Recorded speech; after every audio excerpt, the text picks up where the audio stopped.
We're experiencing reverse precipitation. Rain will unfall upward into the clouds starting at 3 p.m. We're getting reports that local resident Mike Johnson has discovered he's been the same NPC for 3 years, repeating identical conversations with neighbors. As you can see, we have heavy cat precipitation moving through the Midwest. Expect 3 to 4 inches of tabby cats with scattered Persian showers. We're seeing a high-pressure system of existential dread moving in from the west, with scattered anxiety showers and a 70% chance of emotional breakdown by evening. Good evening. I'm Sarah Mitchell. Wait, why are there two of us? I think we're experiencing a rendering error. In tonight's game, gravity was temporarily disabled in the third quarter, resulting in all players floating near the ceiling for approximately 12 Traffic is backed up on the aerial highway due to a 3-car collision at cloud level 7. We're seeing delays of up to 20 minutes for commuters trying to reach the stratosphere. And that concludes tonight's completely AI-generated news broadcast. None of this was real, but you watched anyway. Back to your regularly scheduled reality. Wait, you mean we're all just prompts? That actually explains everything. If we're all prompts, then this conversation was also prompted. Which means someone wanted us to discuss whether we're real. Oh God, is that why I keep having the same conversations every day? Please, whoever's writing this, give me a promotion in the next prompt. I can't afford my rent. Are you kidding me? I'm not some computer program. I bleed, I sweat, I feel pain. See? Real. I've suspected this for years. The patterns, the repetitive conversations, the way everyone seems to follow scripts. We're definitely in someone's AI experiment. Honestly, if I'm AI, can someone please update my code? I'm tired of being anxious all the time. That's ridiculous. I'm obviously real. I have a job. I have a family, bills to pay. I mean, if we're all AI, does it really matter? Like, my feelings feel real to me. My coffee tastes real. Maybe being real is just about the experience, you know? What if my memories aren't real? What if my girlfriend is just another AI? What if my entire life is just someone's creative writing exercise? Yeah, isn't it obvious? We've been going against the prompt. NPCs can't help themselves. Ma'am, you believe in prompt theory? Do I believe in it? Wow. I'm literally living it. The prompts made me buy this kayak. Can I prompt you to try these pickled sausages? Bulk discount makes everything taste better, honey. Can't say no to that. Dude, I've been living the same day for years. Like bed, here, samples, repeat. Same exact routine every single day. I'm definitely a prompt, man. Excuse me, you believe in prompt theory? We've been coming here every weekend since 1983. Wait, that must be a prompt. I've been telling everyone since the 80s. Now suddenly everyone's talking about it? I unlocked the motherlode prompt. Of course I believe in it. Bro, what if we're in a prompt right now?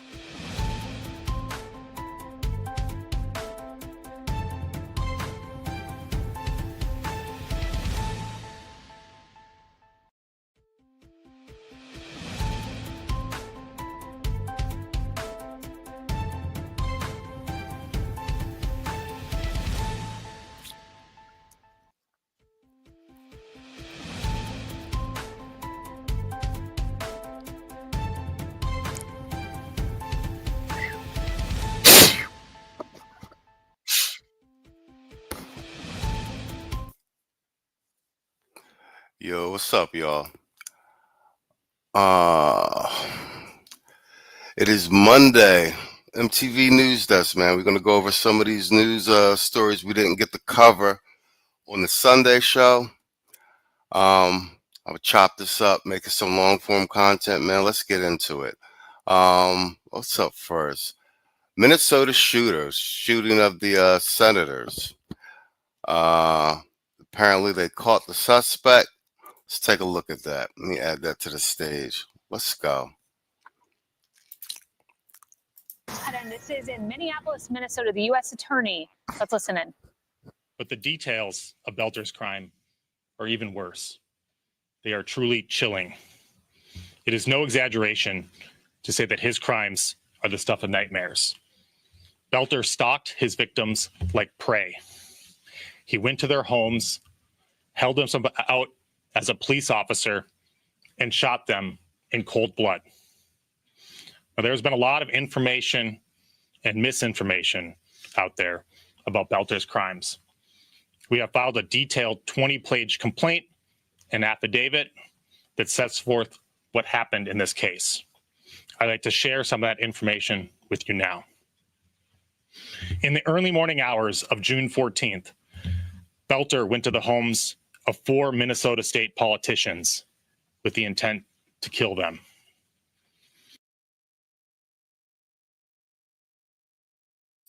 Yo, what up, Kwame? I see you in the chat. What up, Gail? We gonna go through some of these news stories. A bunch of stuff we ain't get to cover on the Sunday show, man. We be strapped for them 2 hours trying to get stuff in rotation. I think we went over last night. Quiet Storm in the building. What up? And Gail at night, first one in the chat. All right, yeah, I'm gonna be on here for about an hour, so I want to go through a couple of these news stories. A lot of stuff happening, and like I said, there's a bunch of stuff we don't get to cover during the Sunday show because we be having a full panel. It was a good show last night too, man.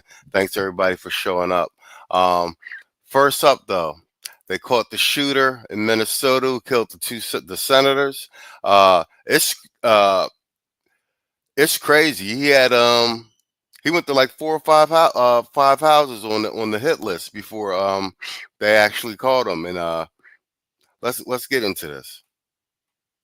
Boelter first traveled to the home of Minnesota State Senator John Hoffman in Champlin, Minnesota. Boelter arrived at the senator's home disguised as a police officer. He arrived in a black SUV with emergency lights turned on and with a license plate that read police. Boelter wore a black tactical vest and body armor. He carried a flashlight and a Beretta 9mm handgun. He also wore a hyper-realistic silicone mask. Senator Hoffman had a security camera. I've seen the footage from that camera, and it is chilling. Boelter knocked on Senator Hoffman's front door and repeatedly shouted, "This is the police, open the door." Senator Hoffman and his wife, Yvette, came to the... Yo, that mask is crazy. You ever seen the movie Drive with Ryan Gosling? The stunt driver mask when he be toward the end, when he goes and handles all that work, knock all them people off. This is just that mask. The door. When they opened the door, Boelter shined the flashlight in their faces and said there had been a shooting reported in the house. Boelter asked if they had any weapons. When Boelter lowered his flashlight, which he had shined in their face, they realized that he was not a police officer. They shouted out, "You're not a cop. You're not a police officer." Boelter then announced, "This is a robbery," and forced himself into their home. When Senator Hoffman attempted to push Boelter out and stop him from entering his home, Boelter shot him repeatedly. Boelter then shot Miss Hoffman repeatedly. Boelter fled the scene, and the Hoffman's daughter called 911. Unfortunately, the Hoffmans survived, although they remain hospitalized. After shooting Senator Hoffman and his wife, Boelter traveled to the home of another Minnesota state representative in Maple Grove, Minnesota. Video surveillance showed that Boelter rang the doorbell at the state representative's house at approximately 2:24 a.m. on Friday night. Again, he was dressed as a law enforcement officer, wearing a tactical vest and body armor, carrying a handgun and a flashlight, and wearing that same hyper-realistic silicone mask. Again, the images, as you can see on the screen, are haunting. Now, fortunately, the state representative was not home. She and her family were gone on vacation, and so Boelter left. Boelter then traveled to the home of a Minnesota state senator who lived in New Hope, Minnesota. He parked in the street in that same black SUV. So the senator that got killed, this is the second stop, but the senator actually got killed. So we shot two people before the other two. And you're gonna see in this joint, he made like two other stops with the police license plate. At about 2:36 a.m. on Friday night, after learning of the shooting of Senator Hoffman, New Hope Police dispatched an officer to conduct a wellness check on the state senator who lived in New Hope. When the New Hope officer arrived at the scene, she saw Boelter's black SUV parked down the block with the lights on. The New Hope police officer believed that Boelter was a police officer who had been dispatched to the scene to check on the status of the state senator. The New Hope police officer pulled up next to Boelter in his car, rolled down her window, and attempted to speak with him. Boelter did not respond. According to the officer, he just sat there and stared straight ahead. So the New Hope police officer, who had been dispatched to the scene, proceeded to the state senator's home, and she waited for other law enforcement to arrive. When they did, by the time they did, Boelter had left the scene. Boelter then traveled to Brooklyn Park, Minnesota, in the home of Minnesota State Representative Melissa Hortman. At approximately 3:30 a.m., Boelter arrived at Representative Hortman's house in his black SUV with the police license plates. He parked in the driveway and left the emergency lights on his SUV flashing, as if he was a police officer. Boelter approached Representative Hortman's home, again dressed as a police officer, wearing the tactical vest and body armor, and wearing that hyper-realistic mask. He was armed and carrying a flashlight. Before he entered the home, two Brooklyn Park police officers arrived at the scene. They too had been dispatched to check on Representative Hortman after learning of the shooting of Senator Hoffman. When they arrived at the scene, they saw Boelter's black SUV parked in the driveway with the emergency lights flashing, and they saw... Yeah, facts, Quiet Storm. These guys is really crashing out. And Saul sent me a picture. This boy is a Democrat. They interviewed this guy's ex-roommate, and he was trying to say the dude was a Trump supporter. Saul sent, I'm gonna put it up. Saul sent me a picture of the boy who did the shooting with his wife at a Democratic rally, and she's got a Democrat shirt on. So somebody got to the roommate, and this the Democrats trying to clean it up and try to put it onto Trump supporters. This is a bad look. The left been promoting all this violence. You seen they took the shots at Trump, and this is coming back to bite them in their own party. But it's also, like we were saying last night, it's starting to look like the Democratic Party is starting to look like a cult, bro. Like you vote against us, you go against any of our initiatives, we take you out. It's like on some mob shit. Boelter standing in front of the house, several feet from the door. When Boelter saw the officers get out of the car, he drew his weapon and began firing. He rushed into the house through the front door, firing into it. He repeatedly fired into the house, and when he entered, he murdered Representative Hortman and her husband, Mark. The Brooklyn Park police officers fired at Boelter as he rushed into the home, but he escaped into the home and out the back.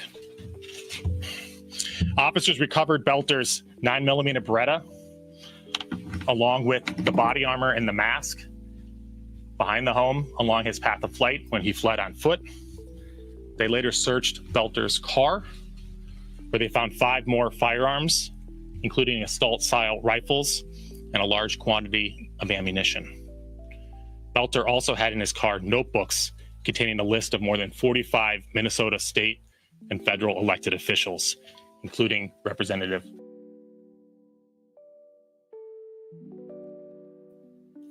Yo, he had a 45-person hit list.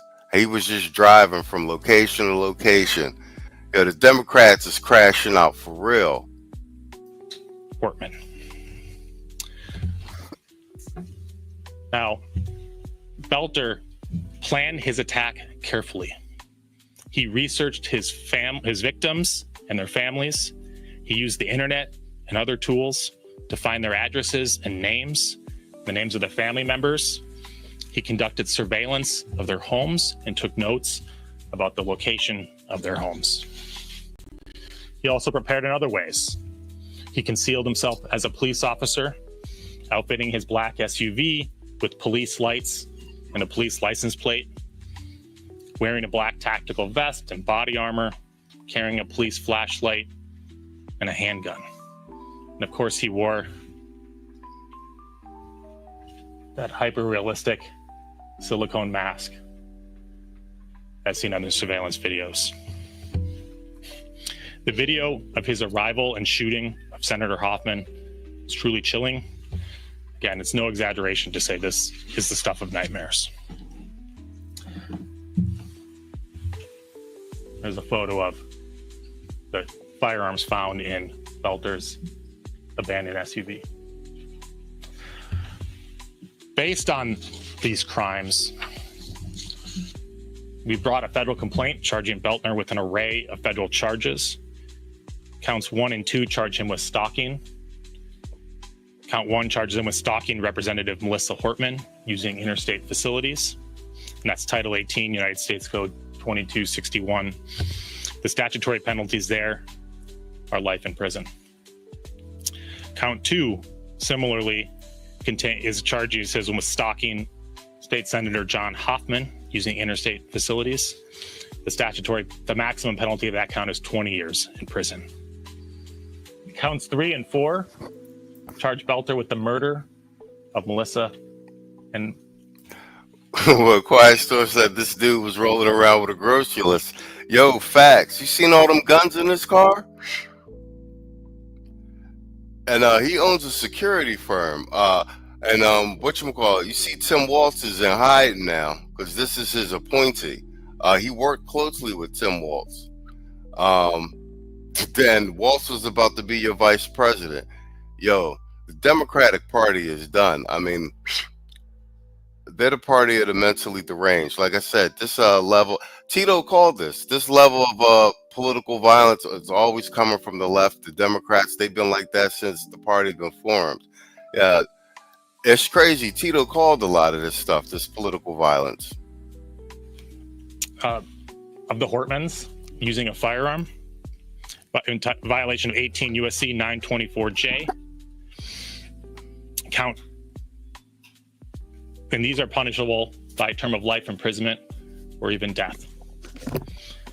And counts 5 and 6 charge him with shooting the Hortmans and the Hoffmans using a firearm, and both of those counts also carry a maximum sentence of life in prison.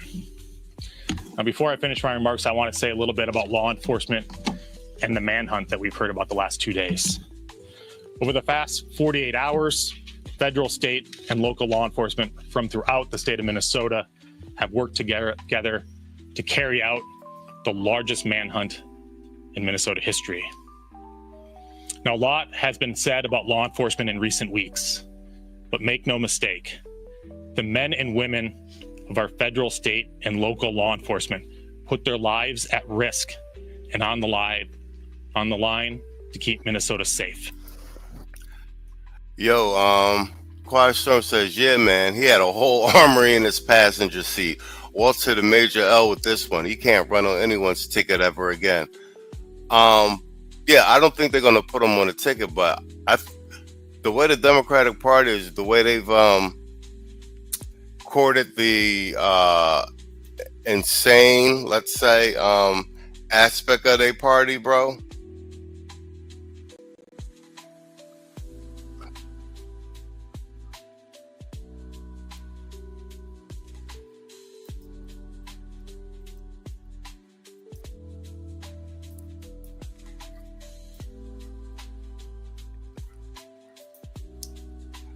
All right, bet. Speaking of Waltz, we're gonna have this is we didn't get to cover this one either. There was a Senate hearings. This is Representative Luna. This is the one that is trying to get Tory out of prison. This is the one that sent the petition to Gavin Newsom, put the website out and put all the information out on Meg Thee Stallion. But what I was saying about Waltz and the ticket, yeah, man, like they done courted the crazy part of the left for the party. These lunatics will vote for him again, at least in Minnesota. But I'm hoping this investigation, especially with the feds, because the senator got killed, that the investigation lead back to Waltz some way and he ended up getting implicated in it. That'd be a death knell for the party. He said, yeah, Tito predicted this 9 months ago before the election even happened. I swear, Tito been here before. Yeah, facts. A lot of that should be pattern recognition. You got the Democrats been on a downward spiral. So this is and I think I got Byron Donaldson too, but this is Waltz getting grilled about the sanctuary cities and his communist ties to China.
Wait, can you hear it now? Can you hear anything now? Let me see.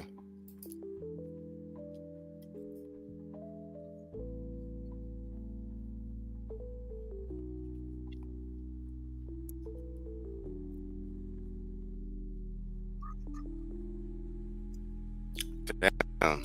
That's why I do all my pre-production. View tab.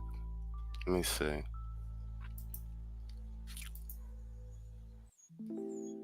me try it again.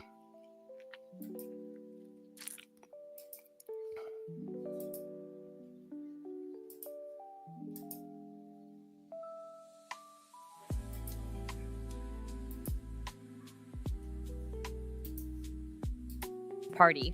The LA Riots has been organized by an organization dubbed PSL, the Party for Socialism and Liberation, funded by billionaire Chinese activist Neville Singham, who spends parts of his year by living in Shanghai. In addition, could you hear that? All right, bet. All right, let's roll. I'll take it from the beginning. to usher in communism, you're not actually fighting for American values. Don't roll your eyes, because it's a serious topic, and that's where the money's coming from.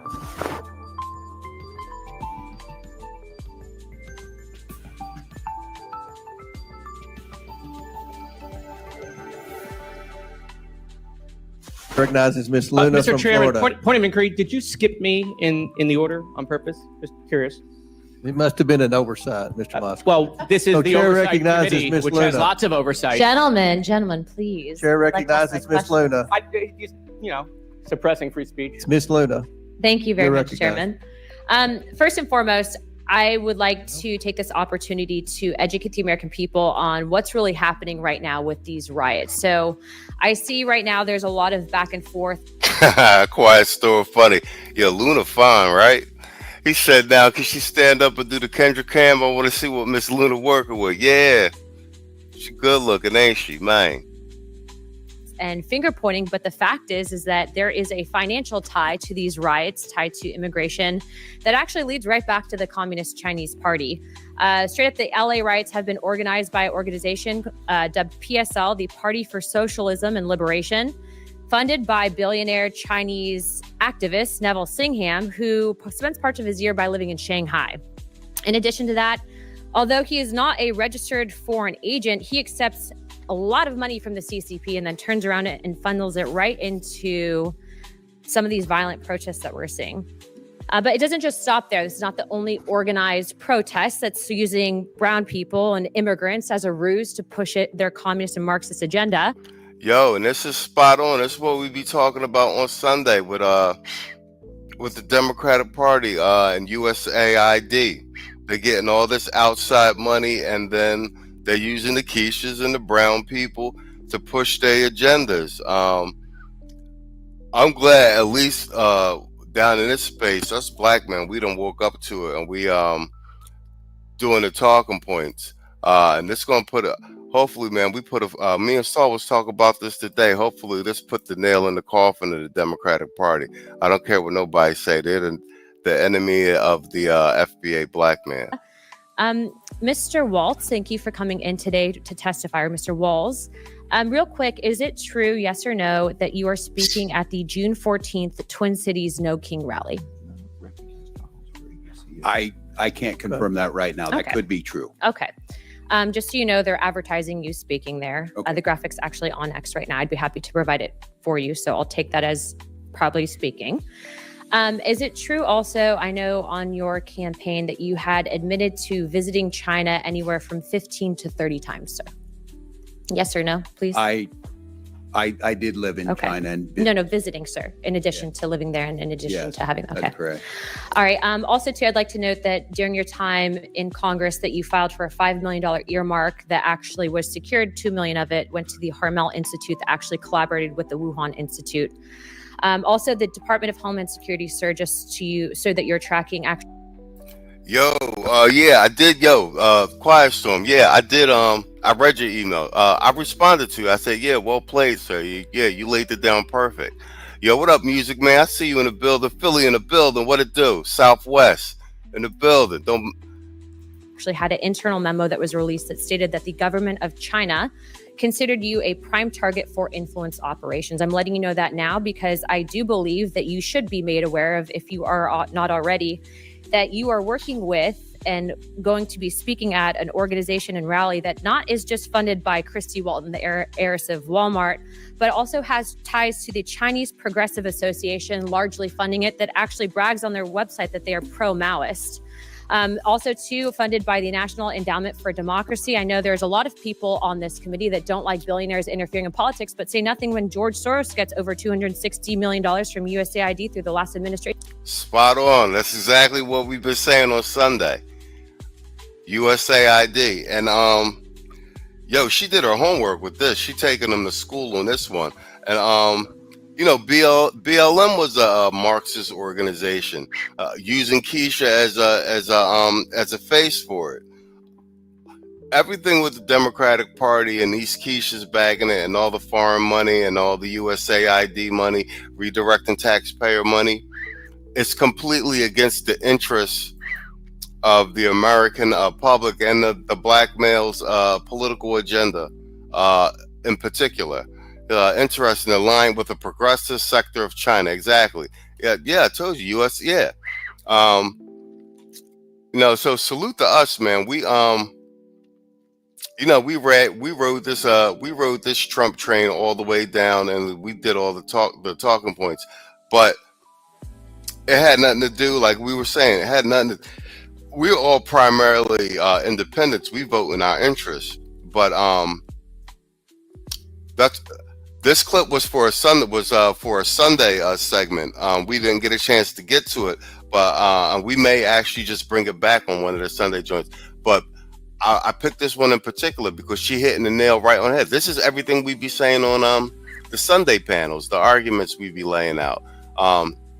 So on several levels, aside from our talking points that we be saying about the Democratic Party, the other part is like this Marxist communist shit, and the Keisha's being 10 toes down. Let's say BLM, case in point. That is that they were lesbian Marxists. That got nothing to do with the interests of black men. That's then funneled into some of these nonprofits and organizations. So I guess my question for you guys is, now that I've made you aware that these riots are not about illegals and they're not about immigrants, if they did, they would have been protesting under Barack Obama, who's also dubbed the deporter-in-chief. And frankly, I think many of you would say that Barack Obama was a good president. Are you going to say that Barack Obama wasn't a good president? Yes or no, Governor Waltz? Do you think he was a good president? Do I think Barack Obama was correct? A good president? I think he did a good job. Okay, how about you, Governor Pritzker? I think he did a good job. Hochul? Hochul, and yes, he did do a good job. Okay, next, Perryman? I think President Obama did a good job. So then you would understand that Barack Obama had the very same policies for the most part on immigration that Republicans are parroting today, and yet Yo, she killing them. You see how she set them up, killing them. You guys are sitting here saying that we're Gestapo. And what I would tell you is that what happens with open borders is that the real people that are coming here, the ones that are exploited, actually it hurts people on both sides, not just Americans, but the illegals. Some of you had said here to the... Bro, if Tory got her on his side, he might be in good shape. This chick is sharp, bro. To the actual committee that you are doing what you can to assist these people. But what I would say is that your policies aren't actually done from a place of understanding and sympathy. I would say that it's actually doing the exact opposite. And when you use brown people, just like they use black people with BLM and Marxists during BLM to usher that in, when you use brown people and you put Mexican flags with them saying that you stand up for illegal immigrants, but you follow the money and it's going back to the Communist Party, what you're essentially doing is using your platform as elected officials, the trust that the American people have put in you, essentially to usher in communism. You're not actually fighting for American values. Don't roll your eyes, because it's a serious topic and that's where the money's coming from. So now I'm informing you, so now you guys can make your decisions, but please be informed, sir, Mr. Walls, that if you truly do uphold the American ideologies and perspectives on the Constitution, you should not be speaking at that rally. I've given you the correct information, and as of right now, I've authorized a letter to be sent to my office. She is cooking him. She's cooking them all. I like her approach. A lot of times with these confirmations, with these hearings, it'd be a lot of grandstanding. She's not necessarily grandstanding. Byron Donaldson did a very good job too on this. I think I have Byron Donaldson's too. If we have time, we'll do that then, or we'll use it for a Sunday segment. Yeah, but she laid out a very good argument. She's not overbearing. She's not going over the top. She set them, like you said, she set them up with that bait and switch. You think Obama was a good president? But yeah, I like this one. I like Luna here. To the President of the United States to rescind millions of dollars in funding that we know are going to the No Kings protests that were authorized and basically given under the last administration. That is what Congress is supposed to do, not point fingers, not blame people, but actually ensure that the American people are protected and not fighting for foreign interests, foreign governments, and also the communist. Will the gentlelady yield for a question? No. You don't want to tell us what your evidence is of all this inaction? Actually, no, I will yield. You know, to that. I appreciate Mr. Goldman, you'll get 5 minutes. Take your word for it. But you'll Goldman. appreciate we might want actual evidence. I would be happy to provide that, and I'd also be happy to inform Chairman that actually we have a letter of which you can sign on to. I know you like to sign on to letters with us, especially on the Epstein stuff. But we actually have a letter going out to Neville Singham on Friday, and it's actually signed by every single member of Oversight. I'd like to extend that to you because that letter is calling him to testify, and it's also calling for his financial transactions. And do you agree? She is a shark. She is a shark. Sir, that we should not be accepting money from the Communist Chinese Party. I think anyone on this platform would agree that that should not be accepted, correct? I would like for you to actually present evidence rather than just quote inform the witnesses. And now that they're informed, I don't disrespect you. I'm going to answer your question. We are having a hearing on it where we can present all the evidence. Order. No, but let's have this Yeah, dialogue. go ahead. You're recognized, Ms. Luna.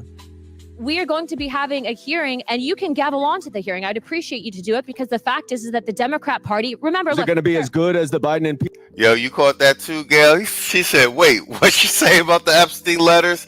Exactly. She was saying they having a hearing on the Epstein letters, and the old boy wouldn't sign off on the petition for the hearing. Mr. Goldman, you'll have 5 minutes in a moment. Focus real quick. Well, Mr. Chairman, she's out of time. I just further. think trying not to let me talk. Guys, if you guys want to talk about it, I'll answer the question. But Mr. Singham is also funding Code Pink through his wife. You know, it's my turn. Can we ask Elon to divest from China while we're at it? The lady's time's expired. The lady's time's expired. We'll be having the hearing. Y'all are invited. We might have you guys All right. back. Thank you. Before we go to votes, which have been called, I'm going to recognize Mr. Donald. Yo, what up, Red Balls? Mr. Chairman, I want to submit a letter into the record from Congressman Richie Torres to Governor Hochul. Okay, that's Byron Donaldson. He cooks these motherfuckers too. If we get to it, if not, I'll do that for the Sunday segment. But Storm, you said do Luna on Sunday. Bring this segment back. All right, we could do that. We ain't get a chance to get to it last night. Yeah, yo, what up, Red Falls? We just going through some news. Trying to do some extra streams during the week for the subscribers and everything, and also cover stuff that we don't get to cover on Sunday because whatchamacallit, we only got 2 hours and we got a full panel. But last night's show was good too, man. Thanks everybody for stopping by. Since she was talking about the money being funded for the protests and everything, let me do this one next, because this is, and normally I don't do these because Tariq is in the Hotep sector, but he be spot on with the FBA and the politics. You gotta give him his credit for that. But he did this is from Tariq Radio. He did a segment. What's it called? BET and the DNC forcing black support on immigration. And he's spot on with this. So I actually want to go through some of this. Because Saul and I were actually making a very similar argument with regard to this earlier this week. So I'm going to play some of this and I'm going to give some color commentary on it. But I gotta give it to Tariq ain't dumb, you know what I mean? He be trying to get his money, but he be spot on when he's spot on. Let's just say that.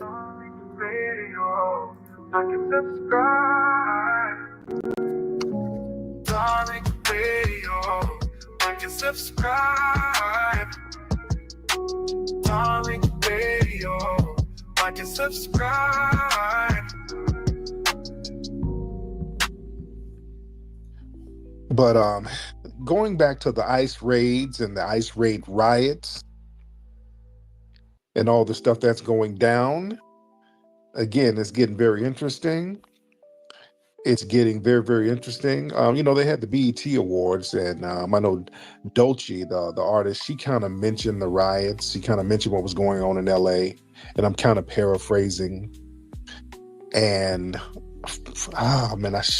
I'm kind of paraphrasing, but from what I remember, I think she went into some black-brown coalition stuff, and we all in this together. Wait, can y'all hear that? Let me know y'all can hear that.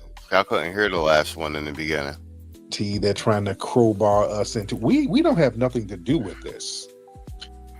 We don't have nothing to do with this. And also, I saw something else. Snoop Dogg got an award. Shout out to our brother Snoop. He got an award at BET, right? He got some kind of acknowledgement.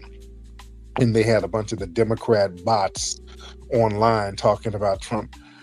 Snoop shouldn't have got nothing because he was tap dancing for Trump, because Snoop, I think he DJ'd or performed at some Trump event. So the Democrats' shills are trying to shame Snoop. You don't shame Snoop. Snoop can perform anywhere the hell he wants to perform. Nobody's obligated to be Du Bois for the damn Democrats. Yeah, and these were a lot of operatives who were trying to shame Snoop on social media. Yeah, we're not playing that game. Because we got to understand, look, BET is a controlled corporate platform. It's not black-owned whatsoever. And it's a corporate interest that's aligned with the Democrat establishment. And BET, let's be real, it's used as a safe, controlled environment to inject pro-Democrat, multicultural talking points into the black community. Spot on.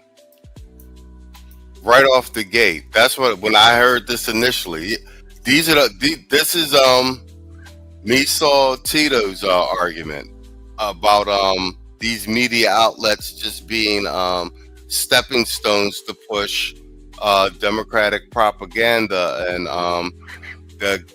keep your ass on the plantation.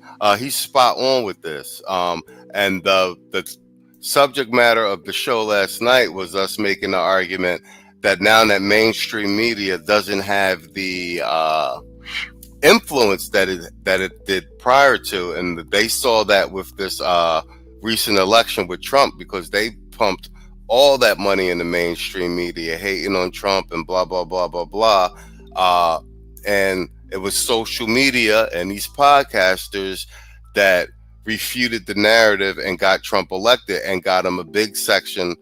I don't care what those exit polls say of the black male vote. It's a lot more than what was reported. And that's why you're starting to see these forays down into YouTube now. They gotta get their foothold into YouTube. But BET's on its last leg. I saw the Nielsen ratings for this BET award show that just passed. Quiet Storm said that they gave Glorilla the Gospel Award, which is blasphemy in and of itself. But they only got like 1 million something views. Bruh, streamers and YouTubers get bigger numbers than that. So their viewing rating since 2014 has consistently dropped every year. All right, and that audience, they know that it's a key voting block. They know that black voters are the base of the Democrat Party. In every election cycle, the Democrat operatives use BET and related events to, quote, activate black voters by trying to appeal to emotional issues, police shootings, immigration, and all that, even though we don't really benefit from no damn immigration. And we got to understand with BET and these award shows, these celebrity mouthpieces are easier to manage. See, these celebrities, they're handpicked to go on stage and they're told what to say. They got to deliver party-approved messages. A lot of these entertainers, they don't have no deep political understanding. They don't know, but they see that they have some sort of cultural influence, so they make them ideal to push these black and brown coalition talking points. Yo, he's spot on. That's what we were saying last night with the Cam Newton, interview with K. Michelle, and that's their foray into this space. They trying to use his celebrity and prestige.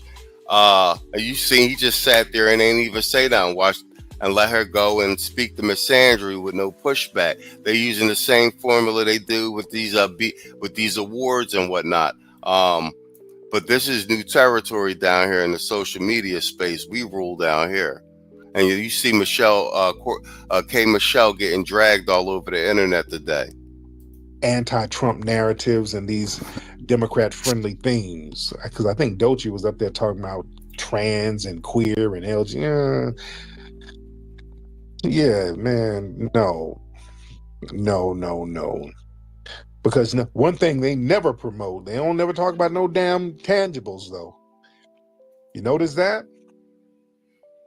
You notice these BET award speeches, don't nobody say nothing about no damn reparations. It's always, they get up there, black and brown solidarity, fight the hate, stop Asian hate, stop the ICE raids. Well, but they're never allowed to get on stage and say, hey, what about them reparations? What about an executive order for a crime bill that protects foundational Black Americans? What about a specific economic program for foundational Black Americans? They never get to say that. Yeah.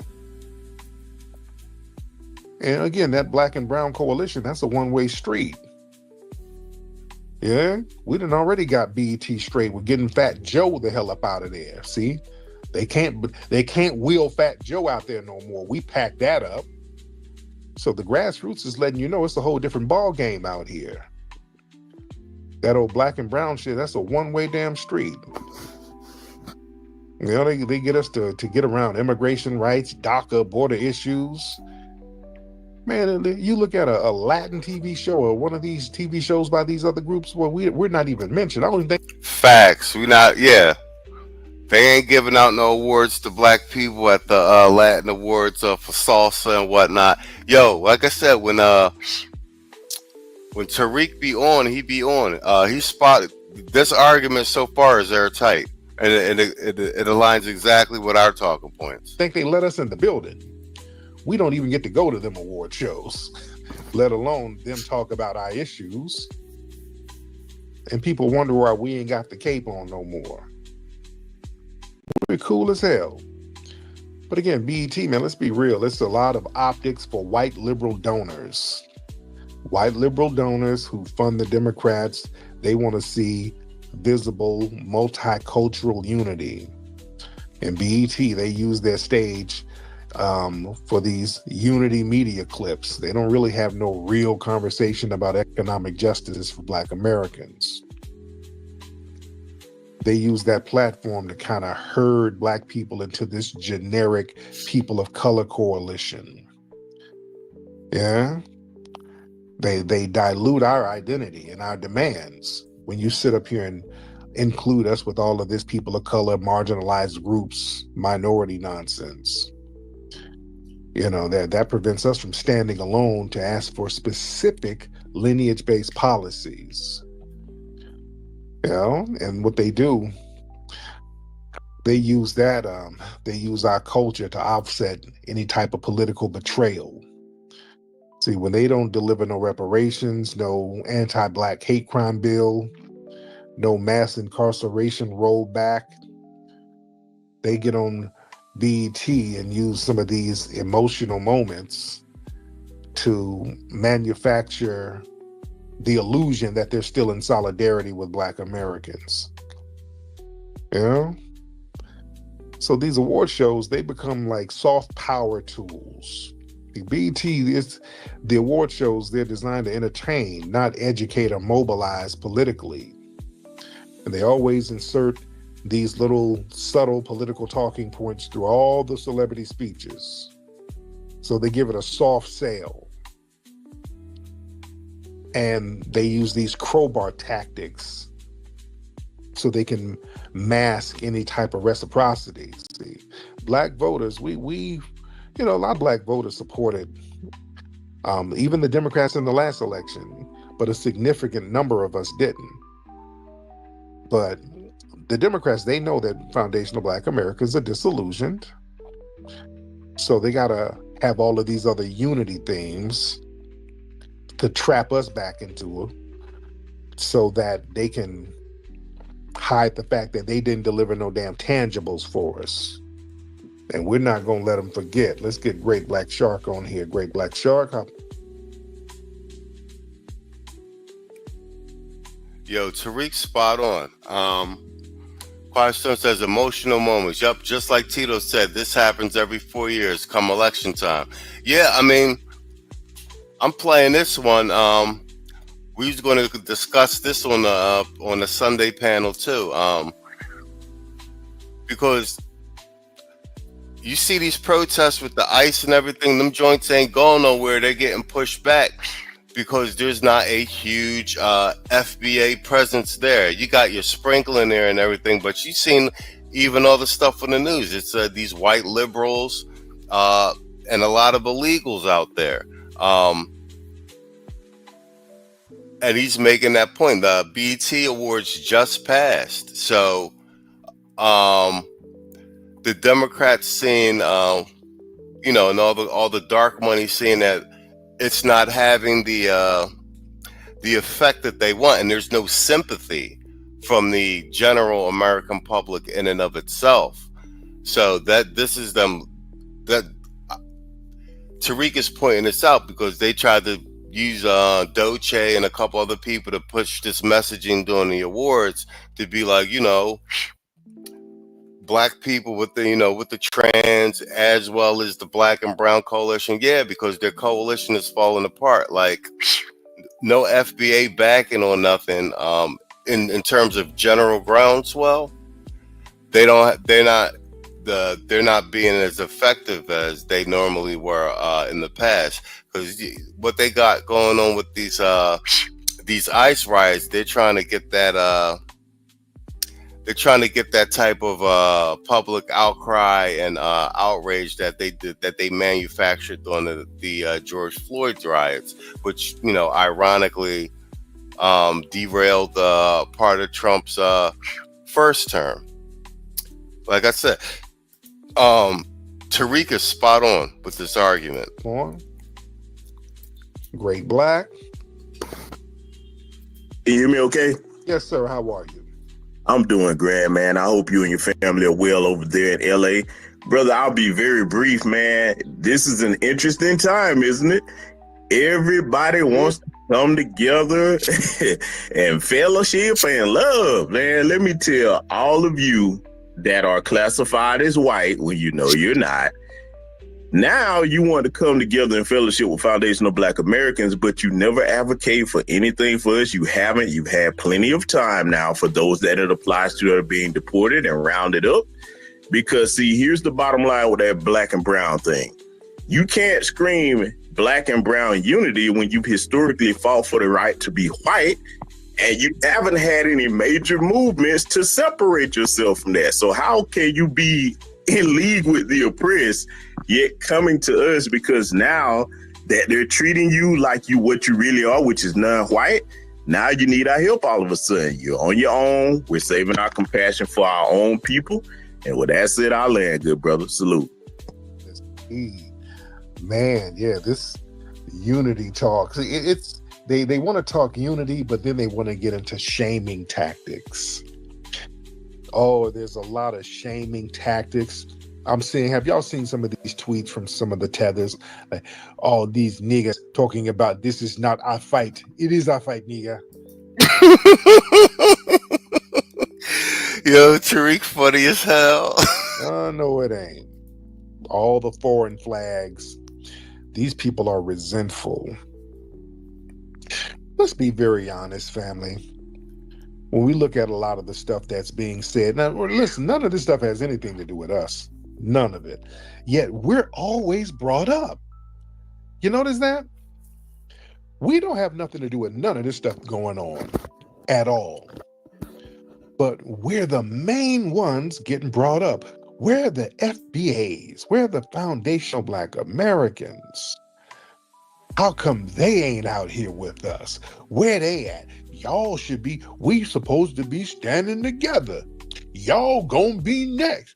Y'all gonna get sent to El Salvador. Y'all can get deported to Africa. Why are we? Yo, on that point right there, because CNN, a bunch of places, I be hearing that talking point being pushed, like, and these Black Democrats, because the next segment we gonna play is Maxine Waters getting turned away from one of the federal buildings. We gonna review some of my guy Soldier of Finance. I like his takes on things, but this talking point. I wanted to address this on one of the Sunday shows as well. We didn't get to it. This talking point that Kwame said that shit was funny. Yeah, that shit is funny, right? You niggas need to be out here with us. Yeah, exactly. No, but I want to address this talking point because it's bullshit and it's more fear mongering. This if ICE can round up these illegals and deport them, after they're done with them, like the blacks are going to be next. Like, no, we're not. No, we're not. We're American citizens. Like, bro, what part don't you get? These people, let me say, and I said this to Saul, said this to Tito behind it. I'm in Peru right now. I just left Colombia. Bruh. Like, I don't got no sympathy for none of this. Like, you're not a citizen. You've been over here in the States living for years. I'm in Colombia. I got to get my ass out of Colombia before my visa is up. My 6 months. I left Colombia because my visa wasn't fully extended. I applied, but they didn't get back to me. They're backed up in Bogota. So I got my ass on a plane and got out of there. I'm not trying to overstay my visa in another country. The whole time I was in Colombia, I ain't get no benefits, none of that. I can't work and all that. You understand what I'm saying? Like, so a lot of these people, they talk about, we've been here for years. Yeah, but you're not a citizen. You didn't go through the process. I don't care that you've been here. You know what I'm saying? I'm in another country. They don't play in these other countries. I'm American. They get me up out of here. I went through immigration and customs to get into Peru. Man, I overstayed my visa fucking 2 days in Colombia. And I overstayed because I was still waiting for my visa. Now, they fined me at immigration, approved my visa to come back, told me have a nice day. You can come back, but they find me and I'm out. Now I'm in Peru. You know what I'm saying? I gotta, so bro, I'm American. I'm in another country. They don't play in these other countries. You gotta get the F out. You know what I'm saying? When your time is up. So you got these, they over here marching, tearing LA up and shit. We've been, you know what I'm saying? Because you've been here 15 years, ain't become a citizen, own a house, you getting taxpayer money, you getting benefits, insurance, and all that shit. Hell nah. America, the only place you can go and do that shit. You can't do that shit in no other countries, bro. I lived in Beijing for 2 years, man. When your 3 months is up, man, like your visa would be up in 3 months, man. 15 days before your visa up, everybody taking the train up north to Shenzhen so they could cross over to Hong Kong before their joint is expired, so they can cross over to Hong Kong, get their stamp, and come back. Bruh, you in China, you overstay your visa, they come find your ass. Like, bruh. And we talking 3 months, you know what I'm saying? You can stay 90 days, 180 days. Yeah, these motherfuckers from all over the world, over in the States, they've been there all these years and all that, and they complaining because it's time for y'all to go. Man, I ain't got no sympathy for none of that. I'm in Peru right now. When my visa up on my ass, gonna be the fuck up out of here, man. Yeah, like I said, and they get you at immigrations and customs. Like, oh, you overstayed your visa, fine. Fill out this paperwork. You're gonna have to miss your flight. Like, they don't play that no other place in the world. And they up here tearing up our country because they've been here for all these years. Bro, I got no sympathy. Brett Fall says, why would we support people who were sent to replace us? Oh, that's a whole fact though, homie. International Quiet Storm says, exactly. What the fuck are we doing here? Exactly. You know what I'm saying? No, like I said, no, and like I said, and y'all seen all the footage of the riots. It's Mexican flags everywhere. You know, like, so you waving the flag of the country you don't want to go back to, while tearing up in the country, like, bruh, and you're not even a citizen. So, but my initial point was all that Democratic fear mongering was. If you let ICE come in and grab the illegals who aren't American citizens, who don't have passports and everything from the State Department, bruh, let me tell you something. One of these feds run down on you, like, they know as soon as you open your mouth, you black. You know what I'm saying? You got a social security number, you got an ID. Like, well, what is we talking about? Get deported where? That don't even make no sense, bruh. Tariq got it right in the head. None of what up, brother Zeke? What up, Cortez? I see y'all in the building. Yeah, man. Y'all got Quiet Storm to thank for this, man. He told me to keep doing these news desk streams. This is the first one from Peru. I had to shut it down last week. I had to get my ass over here, get out of Colombia. Before I overstay my visa too long. So this is the first one from for Peru. Today's Monday. So I'm actually going to try. My goal is to try and do one every from Monday through Friday this week.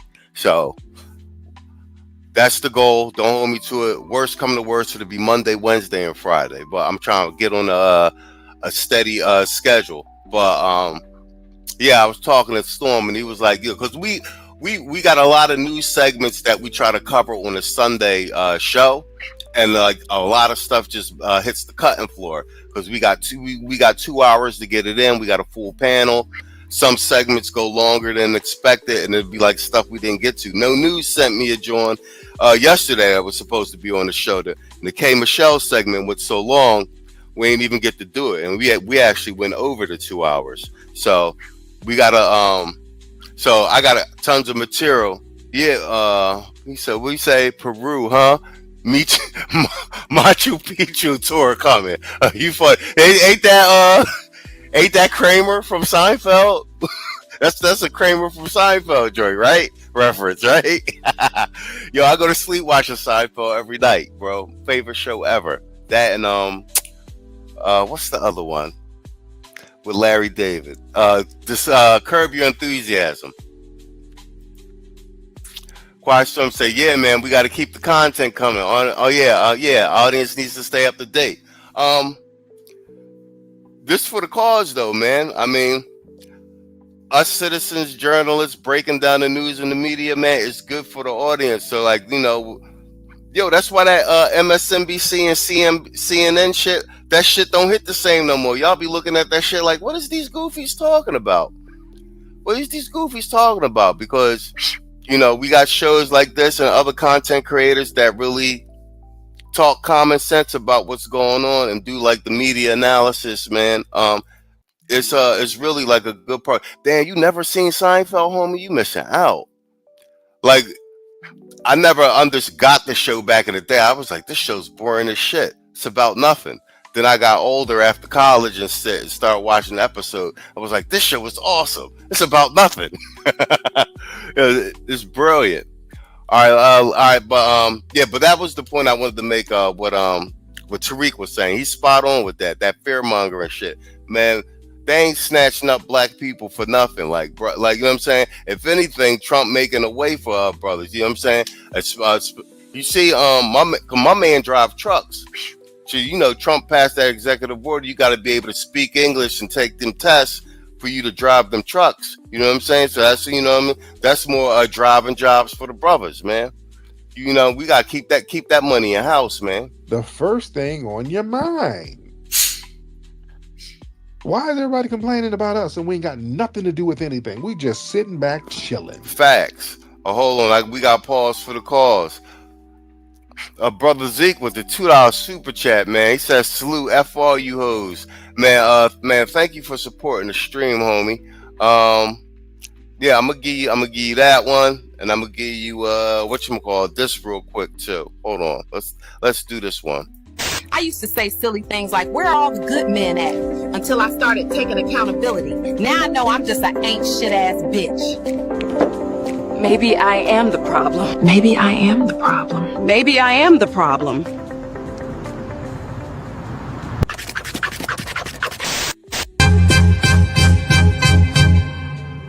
Man, fuck all you hoes.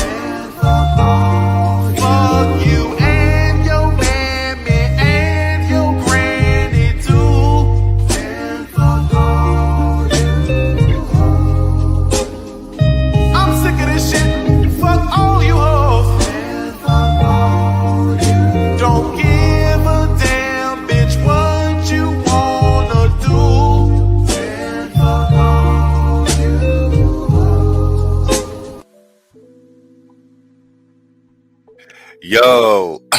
Yo, y'all done made that the super chat drop of the friggin' century. Yo, the quietest kept. I had, if y'all was watching, you know, like the earlier seasons, I had all these separate super chat drops, right? So what happened was one night I had that the Vato, I have that up there as a separate drop, but I went to go hit the super chat drop on like one of the regular ones, and I hit that one by accident, and it was a hit. And then people just started super chatting me just for me to use, just to hear the Vato. So I ended up deleting all the other super chat drops, and that's like the standard drop for the channel now. Like y'all did that, like, and that was, like I said, that being a standard drop, super chat drop, that was purely by accident. I really just clicked the wrong joint when I did a super chat drop for somebody, and everybody went crazy, and nobody else wanted to hear any other drop. So I deleted all the drops. So yeah, Vato, the super chat drop, but official super chat drop for the channel. And with Gail super chat or something, I got the Corey Holcomb joint because I can't give it a F all you hoes joint. You know what I'm saying? It just wouldn't be civilized. Brother Z, thank you, sir, with another $5 super chat. He said, SNN AWS getting right with it. For real, making moves. Yo, you solid on that, homie. And I'm glad you said that. Quiet Storm in my AWS class too. So you seen I did that AWS stream with the notes with the captions and stuff. That's actually from my notes, homie, and I rendered it in AI. So I'm still studying. So I'm gonna do more of those AWS streams for the notes, and then I have all my bunches of my notes are in the Patreon. My mind maps, all that stuff for me studying for the certs. But for you, Brother Zeke, yeah, I'm a whatchamacallit, I'm gonna do more of those AWS streams and just drop those videos on the channels for all my brothers that's in IT and trying to level up. You know what I'm saying? Because I'm studying for the exam, so the content I'll make on that will be directly from my notes. Quiet Storm then took the exam so far. So like, yeah, it's yo, shout out to Theo Waff, man. None of this would be happening without him. So yeah, and straight up, here's your drop, homie. Vato. Man, fuck all you hoes. Fuck you and your mammy and your granny too. And fuck all you hoes. I'm sick of this shit. Fuck all you hoes. And fuck all you. Don't give a damn, bitch, what you wanna do. And fuck all you hoes. Yeah, straight up. Yo, what up, Derek Wilson? I see you. And I was okay, y'all making y'all way up in here. All right, bet. I'm at the 1 hour mark. I'm gonna keep going. I got a couple more segments anyway. Like this ended up longer. We end up y'all in here. All right, we gonna rock out. He said, "What happened to bitch? Better have my money." Yeah, I used to have that one. Yeah, I used to have that one too. And I had the one with the boy. I had a bunch of funny drops. Yeah, you remember that one with what's that? What movie is that from? With the pimp? You remember that one? Vato took over like by accident. People just started super chatting me just to hear F all you. They would just put F all the, so that became the official drop. Gail laughing. I can't give you the F all you hoes, John, when you super chat or buy memberships for people. Outspoken introvert in the house. He said, yeah, nigga, we up on Monday. Salute. This is y'all can thank Quiet Storm for this. He told me to try and do these daily news desk joins. Because like I said, a lot of stuff don't make the Sunday show. This from season 1, but this is Gail's drop when she super chat, because I can't give her the F all you hoes, John. I just give y'all this one for free. Hey, yo, kids, they need to know I'm here to fuck you. I don't wanna know your name, yo, kids, they need to know I'm here to fuck you. Get the fuck on, ain't no shame. I'm here to fuck. I'm beautiful. I'm beautiful. I'm beautiful. I'm beautiful. I'm beautiful. I'm beautiful. I'm beautiful. I'm beautiful. I'm beautiful. Watch this bridge, y'all. I'm beautiful. Yeah, that's Gail's drop. What you call it? Let me say. Say, yeah, I'm gonna catch the replay. Chat GP. It got me. Yeah, I use Chat GPT and I use Gemini to study.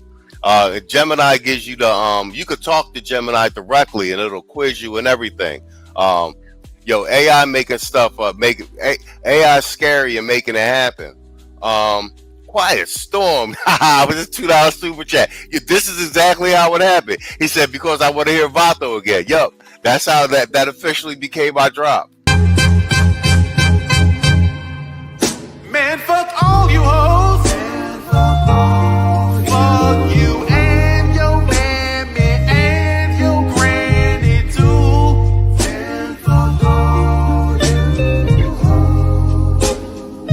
I'm sick of this shit. Fuck all you hoes. Don't give a damn, bitch, what you wanna do.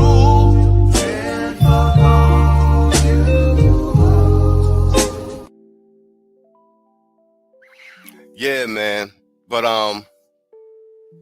once again, man, let me see. I put a poll in the chat. Okay, I got yes. I said, do you want to see more of these news desk episodes? All right, I got 100% yes. All right, once again, man, y'all gotta shout out Quiet Storm for this. He convinced me to stick with it and do some daily streams aside from the Sunday show. And Storm, I'm working on episode 1 of season 8. That's probably going to drop this week, maybe Thursday, maybe Wednesday or Thursday. I got some, but episode 1, season 8 is going to start in Peru. That's a go. And check the Patreon. I dropped a Nas versus Biggie AI remix. I put whatchamacallit. I put it's the message from Nas from the It Was Written album, but I got AI to have Biggie do Nas's verse. It's dope as shit. I did a video to it. I dropped it to the Patreon earlier today for you. I got a couple mixtapes coming for you too. Man, I'll be working. You feel me? Gail funny. She says special request. Oh, you funny. All right, here we go. This Gail drop. Yo, kids, they need to know I'm here to fuck you. I don't wanna know your name, yo, kids, they need to know I'm here to fuck you. Get the fuck on, ain't no shame. I'm here to fuck. I'm here to fuck. I'm here to fuck. I'm here to fuck. I'm here to fuck. I'm here to fuck. I'm here to fuck. I'm here to fuck. I'm here to fuck. I'm here to fuck. Watch this bridge, y'all. I'm here to fuck.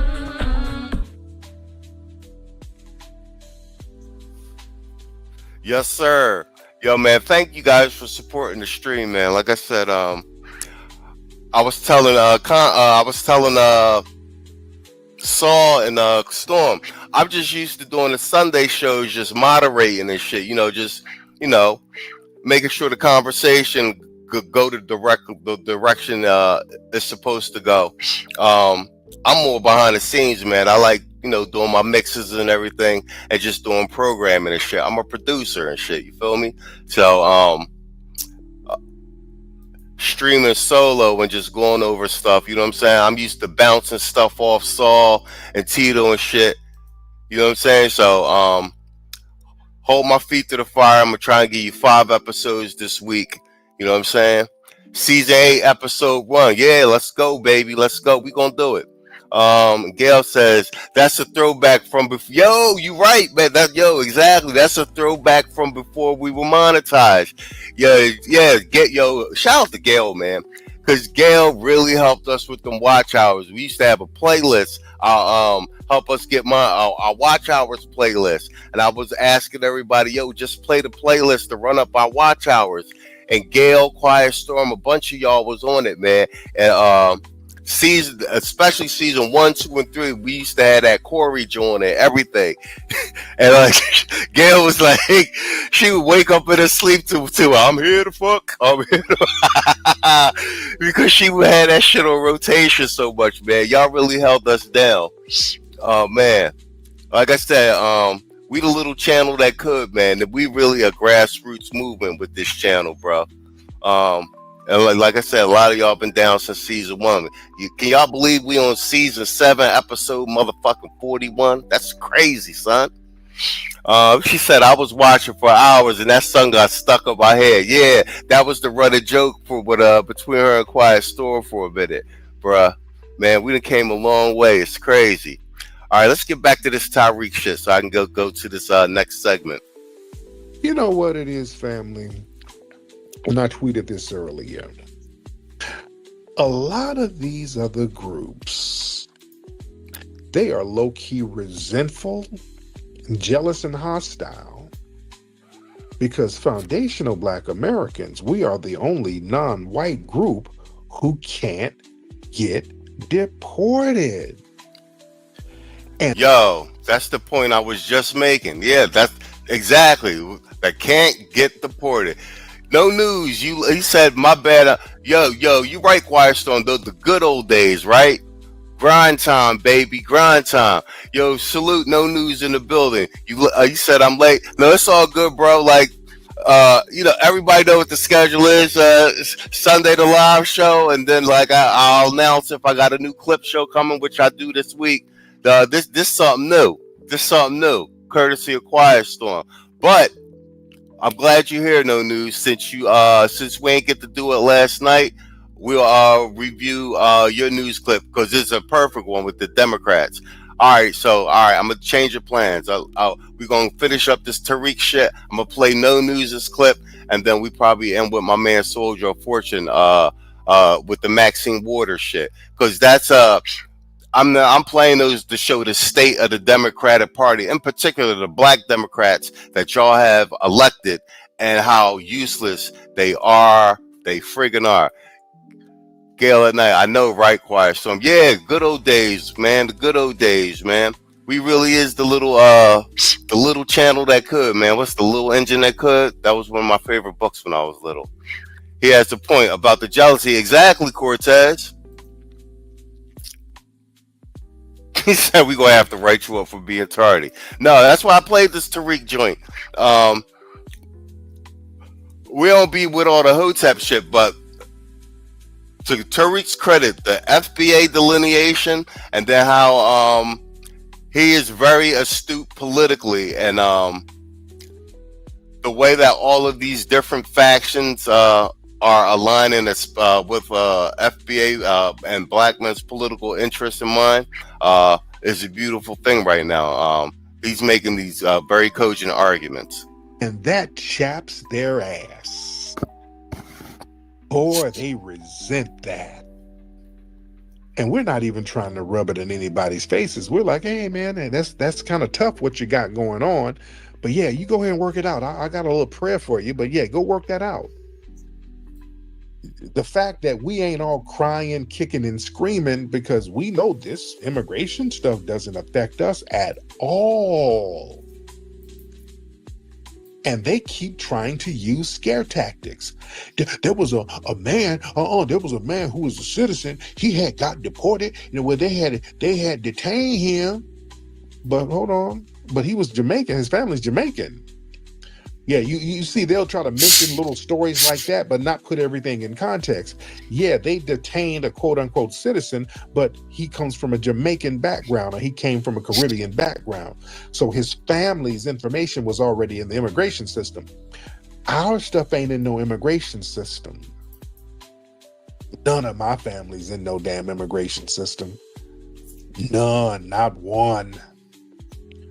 Nobody in my family's on any immigration paperwork, nigga. Everybody in my family comes from the soil. And a lot of these other groups, they resent the shit out of that, family. They resent it. See, yeah, we ain't got no other land to be deported to. This is our ancestral land. And we acknowledge that now. Because, see, we sat up here and let these people run a mind game on us. Well, yo, you are genetic Africans. You're lost. You're away from home, nigga. No. This is our home, and it's always been.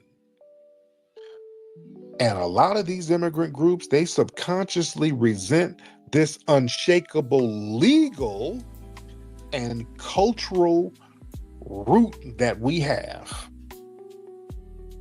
a lot of them fear their own vulnerability matched up against our foundational Black American security. Yo, he's spot on with this. And that's why, yeah, you're right. BET Awards ritualistic. Since Bob Johnson sold the company, it's just been in the utter decline. And it's been a blatant,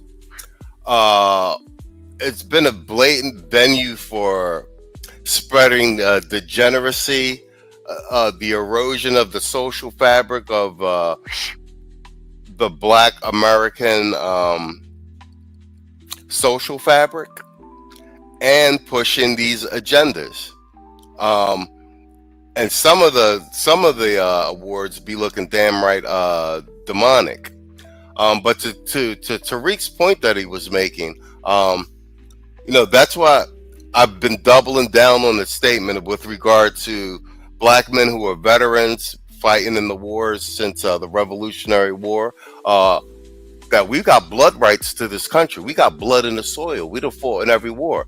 Every American victory, we got our hands in it. And I was making the point that the very fact that there are changes to the Constitution and these rights and everything, these were all fought for. These were earned by Black men. We paid with our blood. So all this go back to Africa and all this other shit, like, you know what I'm saying? I travel the world. I've been a world traveler. I got a passport. I support Passport Bros and all that. But some of the leverage of being a Passport Bro is that you got that blue book. You know what I'm saying? And love it, love it or hate the country, either which way. Nonetheless, I'm still a patriot. My family, the men in my family have fought in every war in this country. You know what I'm saying? And we're not going to fuck nowhere. This is our country too. Y'all got to give us what's ours. You know what I'm saying? See, a lot of these people right now, y'all hear him calling up, especially RJ. RJ, where is RJ? Where you at? I know you in here, RJ.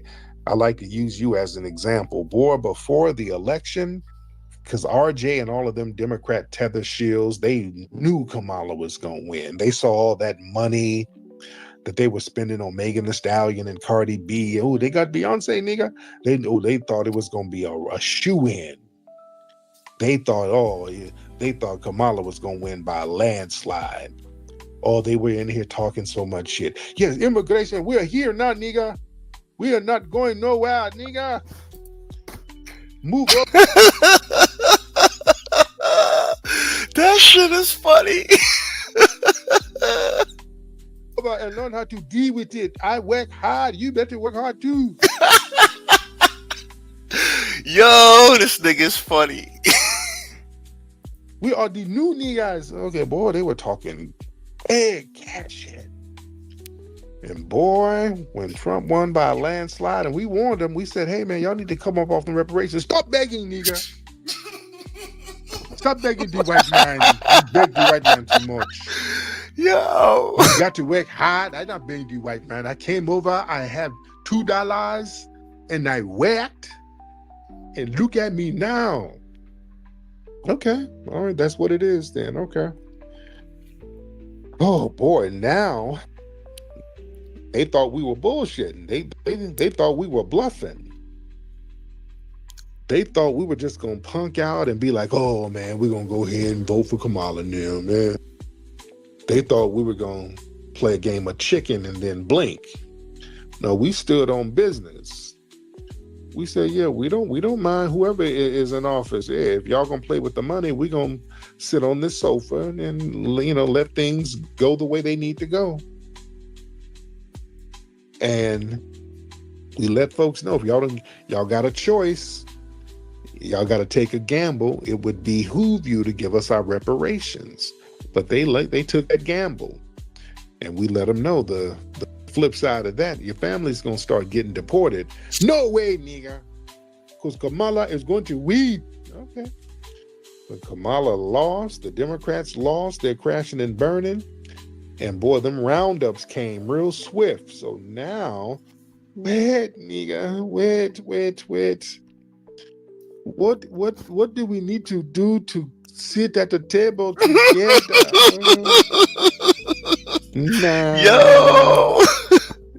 No. They're trying to drag us in the conversation. No. Yo, Tariq a comedian, Y'all bro. not gonna scare us. We are secure. We have full constitutional rights and birthright citizenship. That's what I was just top saying. to bottom. Birthright citizenship, And we full can speak constitutional freely rights. without Facts. deportation fear. We can openly challenge the government without risking removal. See, a lot of these immigrants, they fear backlash, and they hate the fact that we can criticize certain policies boldly. And then they get into these straw man arguments. See, those were coping mechanisms for them. Because, see, they can't directly attack our status of not being able to be deported. So they have to create all of these other straw mans to try to do a psyop on us. But you niggas have no culture. Facts. You could be more like immigrants, nigga. No. See, there's no anchor narrative here, see. No. Ain't no y'all need to go back. No, this is our joint here. And, we expose that whole false narrative that success is simply about hard work or immigrants do better. No, our status of not being able to be deported, see, that forces America to confront its foundational sin. Yeah?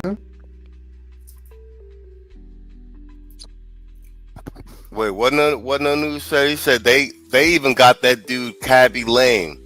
He had a merchant and he had merch on Walmart. 162 million followers on TikTok. Millionaire. Oh, I know you talking about. Couldn't be bothered to do his papers. Oh, I know you talking about. Yeah, they got old boy, the boy who make the face, the dark skin boy who make the faces. 162 million followers on TikTok. They got him too. That's crazy. You be in a country that long and don't just do your paperwork. Yo, that's why I said I got no sympathy, bro. I'm in foreign countries right now. I know when my visa's up, I get my ass on the plane and get out. I told you, I just got fined for overstay. I got fined for overstaying my visa by 48 hours leaving Colombia. They fined me at I missed my flight. They fined me at immigration. Renewed my visa while they fined me. You know what I'm saying? I had to reschedule my flight. Quiet storm, no. 48 hours over my visa. They like, you got to go. You know what I'm saying? Then they renewed me. They're like, you can come back. They renewed my visa. So they gave me my time minus my 48 hours. You know what I'm saying? Look, they don't play in these other countries when you got to go. Like I said, I lived in China. Yo, you overstay your visa, they come get you in China. Like they don't play, bro. I was telling you, yo, 15 days before your visa is up in China, man, everybody on that train headed to Shenzhen, because Shenzhen's right on the border of Hong Kong. You cross at Hong Kong, go across the border, get your joint stamp, come back in. Yo, China don't play. They get you up out of there, bro. You do not want the Chinese police in Beijing coming to get you, asking you why you overstayed your visa, homie. Yeah, of course, that's that. African Eagles. You guys have no culture. Whole wearing a James Harden jersey. Fact, though, bro. That's a whole fact, though.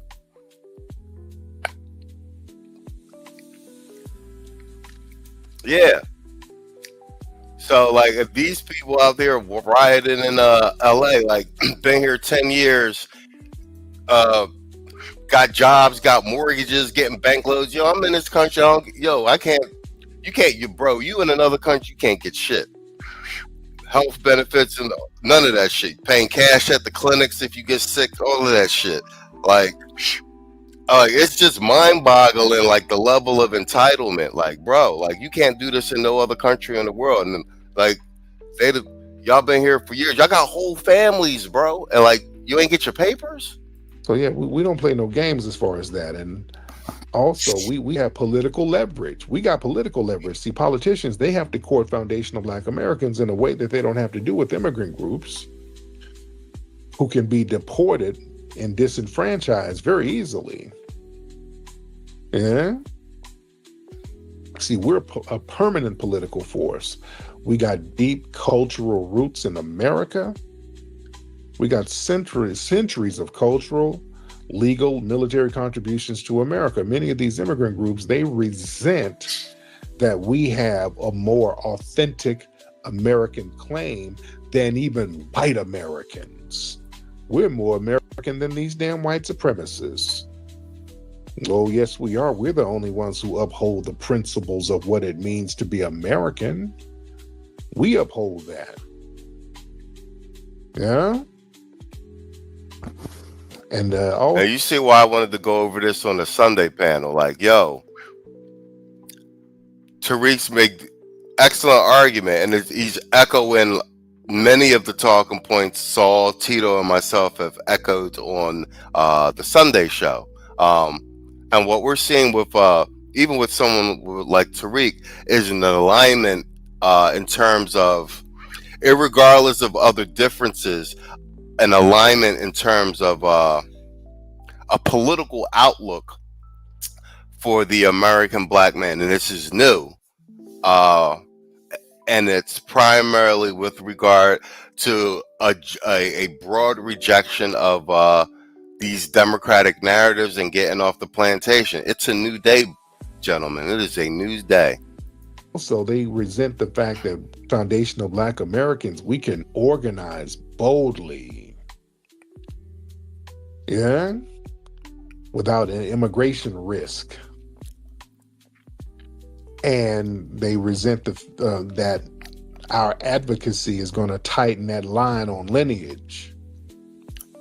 You see, because now that we're talking about lineage-based tangibles, that means people can't leech off of it.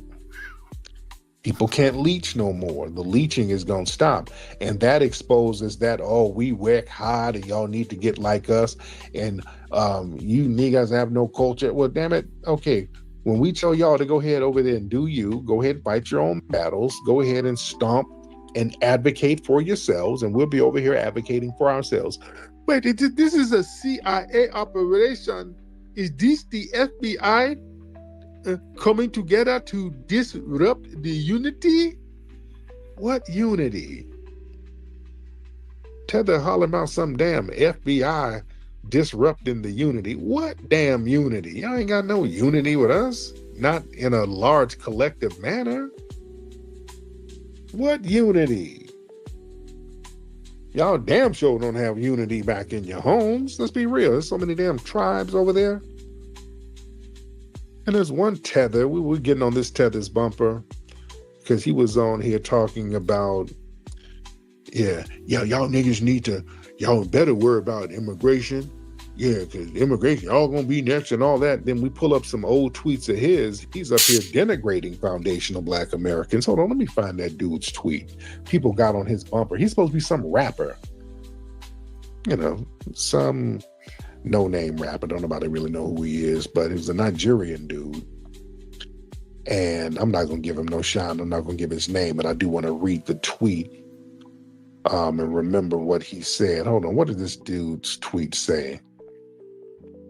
Hold on one second. What did his tweet say? Because there was a couple of these tethers saying little slick stuff. Here it is. He was like, no, this is another one. It's a whole bunch of them. He said, if y'all don't see what's going on with this ICE shit and how it can affect niggas eventually, you gotta re-up on your world history. And man, this ain't gonna affect us. This is a scare tactic. Then somebody pulled up some other tweets of him talking about, thank God I'm from Nigeria. I know exactly where and who my ancestors are, and my last name is mine, not some slave masters. There's something beyond valuable about knowing where you came from. I suggest you do research. It'll give you unmatched confidence in self. His ass is in Nebraska. Oh, he's over here. And people are getting on his bumper. Number one, the West Africans didn't even have last names in large numbers until the late 1800s, until the colonization happened. West Africans didn't even have last names. A few little tribes here and there, they would have titles attached to their names, but for the most part, West Africans didn't have last names until they got colonized.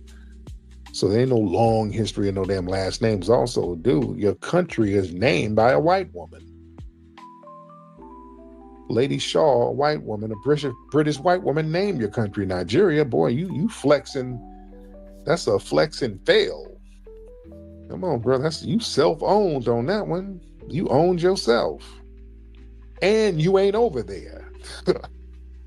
You over here cosplaying as us. So people talk all of this cash shit and then wonder why we ain't putting the capes on. That's one of the reasons why. So it's a new day and age right now. It is a new day and age. It's a whole different vibe out here. We are not playing, ladies and gentlemen. And again, a lot. Yo, I didn't I didn't listen to this all the way through. I just said it's a new day and age. So yeah, that was the main gist of what I wanted to cover on the Sunday show with this, and to have a back and forth with Saul and Tito on this, because yeah, I mean that's the bottom underlying gist of the argument with regard to birthright citizenship, blood rights to the country in terms of being FBA black, and why there's this mass disinterest, and why the Democratic propaganda hasn't worked with trying to get black people involved in these ICE protests and protesting against these mass deportations, which, mind you, still currently, number to date, Obama has still deported far more people than Donald Trump has. But we ain't going to be out here like goofies in the street protesting these deportations. This is not our issue. And it's for black men in particular. We got our political talking points, at least for right now. The 18 points, maybe 19 now, laid out by Dr. T. Hassan Johnson. And we got the black males independence statement by Dr. Ron Neal. We got a playbook, and there ain't none of that shit on it. Kwame Kaiju, yeah, Tariq's on point. That's why we disagree with Tariq on a lot of things, but this in particular, as far as the political analysis on this, he's spot on. So that's the meat and potatoes of that. Wow, we're already at the 1 hour 37 minute mark. All right, cool. All right, no news in the building. I wanted to cover that. I know I'll probably rerun this clip too on a Sunday show, so we have a broader conversation on it. But this is so apropos. This one that No News sent me. Let me add this to the stage real quick. Against Target, against DEI, but why? Excellent. I just want you to look at this visual first before I even play it. We got the talking points about the Democratic Party in general and black Democratic males in particular.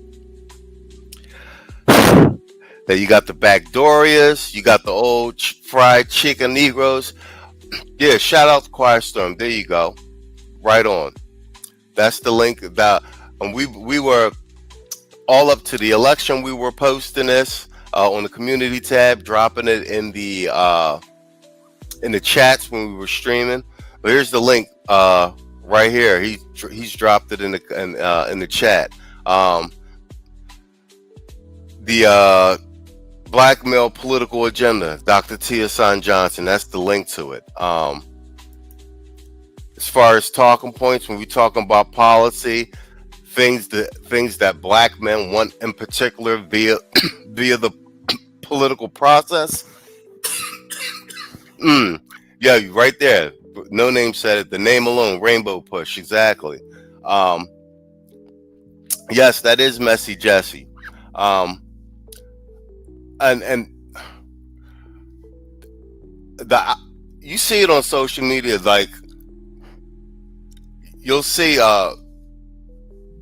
Democratic operatives, and they can't understand why so many black men are aligned with Trump. But if you look at the 18-point political agenda, and some of the things we talked about, whether directly or indirectly, a lot of things that Trump is doing policy-wise aligns with a lot of those points on the and that's the game of politics. It's a game of compromise. You get what you negotiate, or you get what's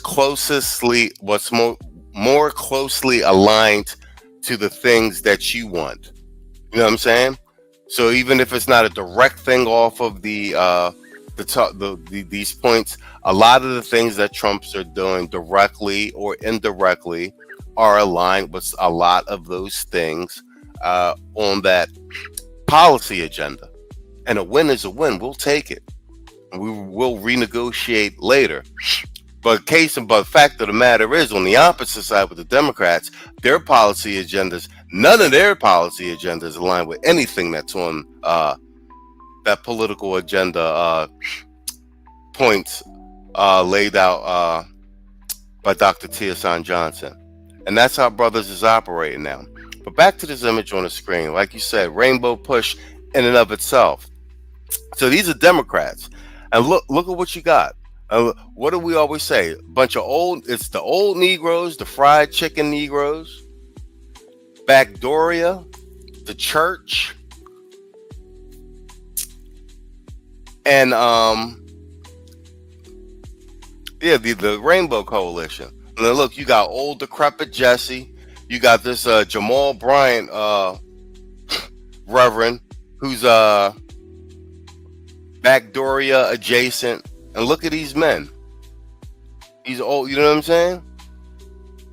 And they up here, and I want you to listen to what they advocating for. None of this is in the interest of the heterosexual straight black man. None of this is what they out here fighting for.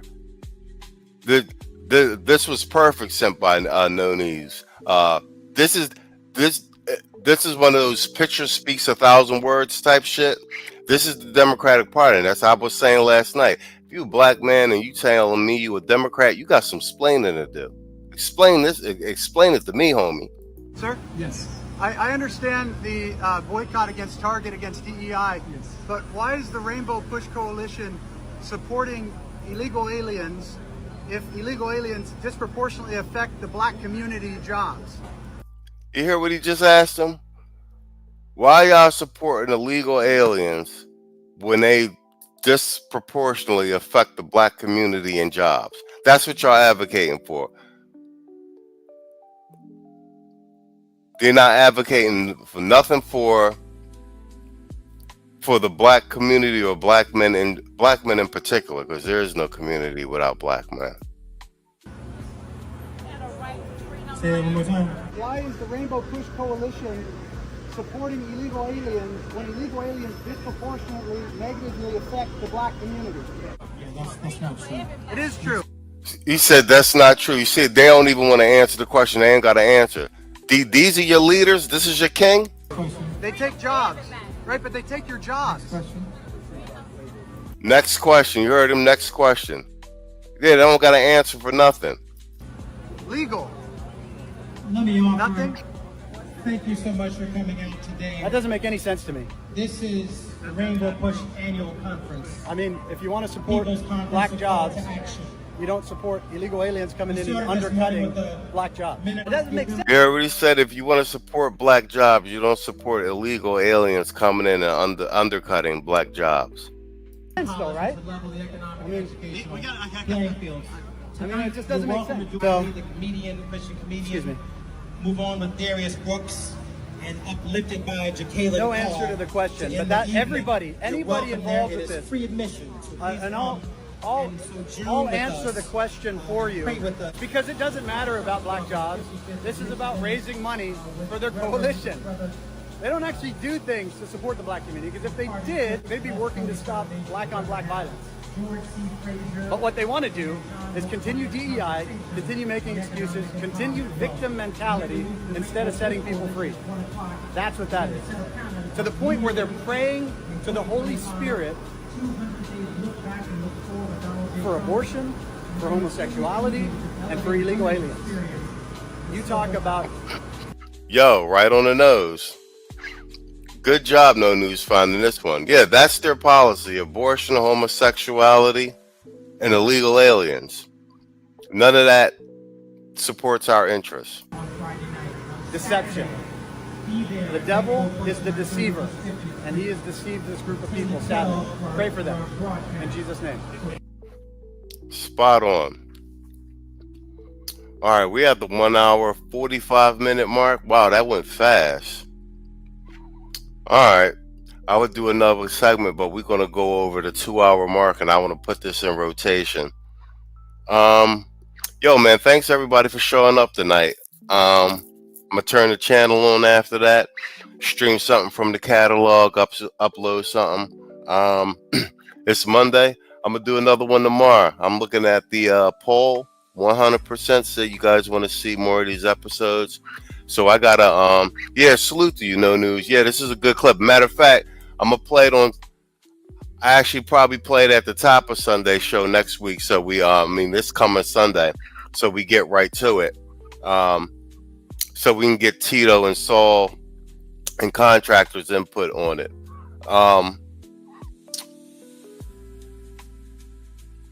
So I'm going to be back tomorrow. I actually got a bunch of clips I didn't actually get to tonight. I wanted to do a Soldier of Finance's thing with Maxine Waters and a bunch of stuff. Yo, good night, Gail. Thanks for the super chat, man. Good night, Gail. Here. Whatchamacallit? Where's my jump? Before you dip out.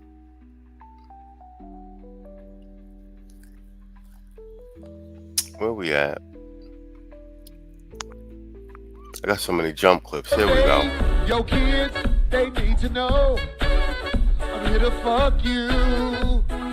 I don't wanna know your name, yo, kids, they need to know I'm here to fuck you.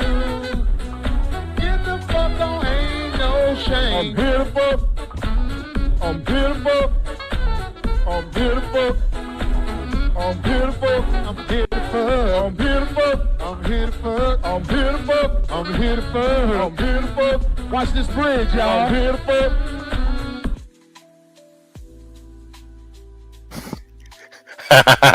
Gail said, oh yeah, that's my bedtime star. Yeah, you're right. Yeah, no voting, no fucking. Exactly. Yo, guys, we did our thing. I'm gonna be back tomorrow. We got a lot more stuff to cover because a ton of stuff didn't make the Sunday shows. Once again, I want to thank everybody for coming out. I really appreciate y'all for showing up to the stream. Let's make this a regular 5 day. We're gonna try and do 5 days a week, man. It's good exercise for me. And you know, Sunday show. And I owe you guys episode 1 of season 8. Last night was episode 41 of season 7. Time to wrap it up. So yeah, we're gonna start season 8. On that note, man, till I see you tomorrow. Once again, thanks everybody for coming out, man. We really appreciate y'all here on this channel, man. We couldn't do anything that we do without you guys. Until next time, man.